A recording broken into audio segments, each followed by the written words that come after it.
Hello, bienvenue sur ma chaîne. Je suis très contente de vous retrouver pour cette nouvelle vidéo. Donc aujourd'hui, on se retrouve pour un tuto make-up qui est assez simple mais très joli.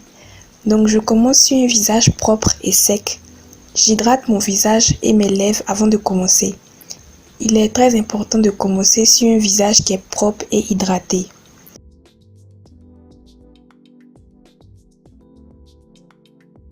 Donc je passe ensuite à l'application de mon fond de teint que j'aime beaucoup. Vous allez voir dans quelques instants pourquoi j'aime autant ce fond de teint. Donc j'applique le fond de teint avec une éponge blender pour un rendu qui est homogène et un effet peau naturelle.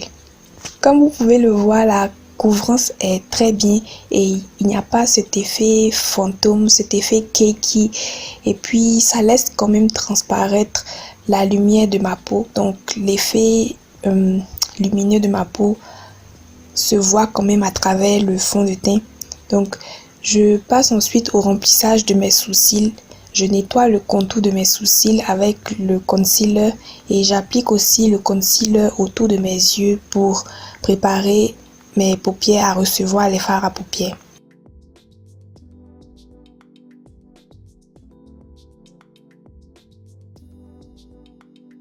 Donc j'estompe bien les produits que j'applique pour que le rendu final soit bien fondu, bien homogène, bien joli.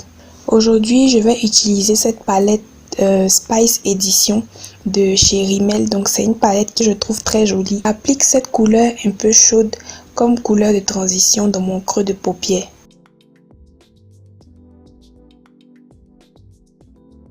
Voici ma paupière. Cette partie qui se replie quand j'ouvre mes yeux, c'est ma paupière mobile. Et la partie osseuse en dessous de mes sourcils, c'est mon arcade sourcilière. Le creux entre mon arcade sourcilière et ma paupière mobile est appelé creux de paupière. Donc je veux définir ce creux de paupière, donc je vais y appliquer la couleur chaude que je viens de vous montrer. J'utilise un pinceau pour bien atteindre le creux avec plus de précision en fait. N'oubliez pas de bien estomper tout pour éviter qu'il y ait des lignes brutales sur votre visage. J'applique la même couleur sur le ras de mes cils inférieurs. J'applique ensuite cette couleur un peu plus chaude et foncée que la précédente dans le coin externe de mon creux de paupière pour une définition plus intense à cet endroit-là.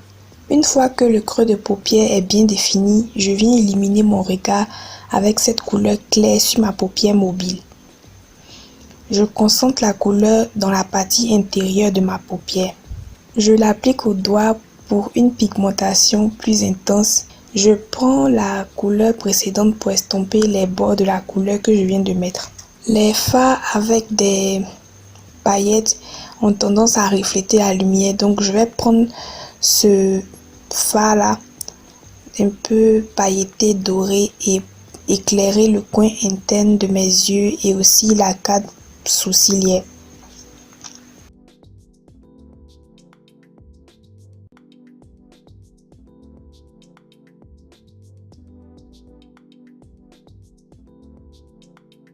Je trace mon trait de liner avec beaucoup de difficultés.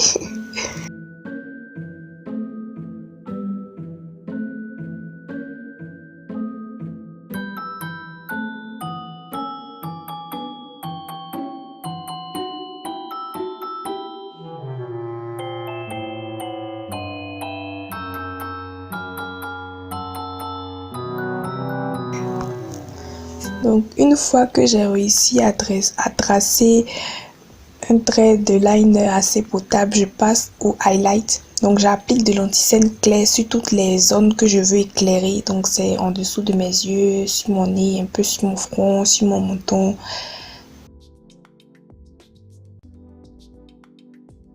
Je fixe l'anti-cerne avec cette poudre transparente pour ne pas couvrir l'éclairage que je viens de faire. Donc si je mets une poudre sombre, ça va couvrir l'éclairage que je fais. Donc je mets une poudre transparente.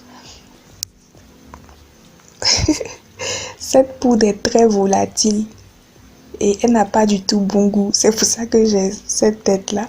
Je prends ma poudre normale avec ma couleur de peau normale et je fixe le reste de mon teint, les parties où je n'ai pas appliqué la poudre transparente.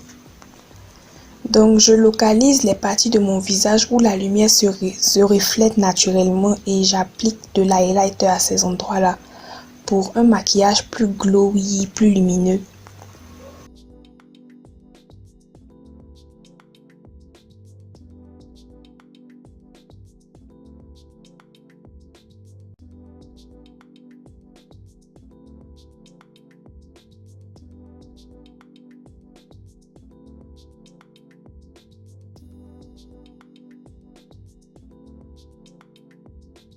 Ensuite, je mets du mascara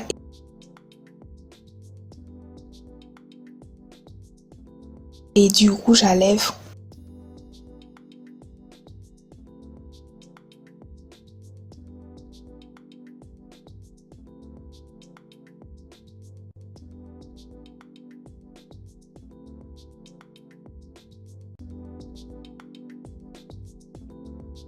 Et voilà le look final. N'hésitez pas à reproduire ce look avec vos propres produits si le look vous a plu. Likez, abonnez-vous et on se retrouve dans la prochaine vidéo. Bye!